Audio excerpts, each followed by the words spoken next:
జానుని విశ్వ తన ఇంట్లో చూడడంతో జాను అని వెంటబడబోతూ ఉండగా విశ్వ నుండి తప్పించుకోవడానికి జాను పరిగెత్తుకుంటూ బస్ స్టాప్కి వచ్చి ఆటో ఎక్కబోతుండగా విశ్వ కారులో ఫాలో అవుతూ రావడంతో ఆటో ఎక్కకుండా అక్కడక్కడే తప్పించుకొని తిరుగుతూ ఉంటుంది జాను. విశ్వ చూసి చూసి వెళ్ళిపోయాడనుకున్న జాను రిలాక్స్ అయి కళ్ళు మూసుకుంటుంది వెనక్కి వాలి. అప్పుడే జాను భుజంపై ఒక చెయ్యి పడుతుంది.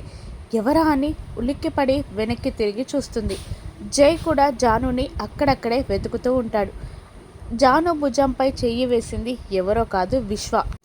జాను అని విశ్వ పిలుస్తూ ఉండగా జాను ఎవరు? నేను జాను కాదు బాను అంటూ తన కొంగుని తల నిండా కప్పుకొని అక్కడి నుండి వెళ్ళిపోబోతూ ఉంటుంది జాను.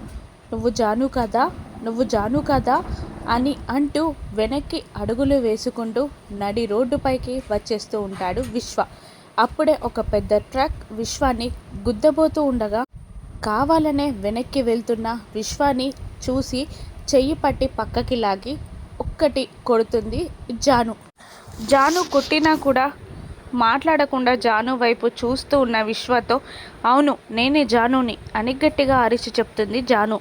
దాంతో జాను చేయి పట్టుకొని పద మన ఇంటికి వెళ్దాం అంటూ కారు ఎక్కించుకొని బయలుదేరుతాడు విశ్వ.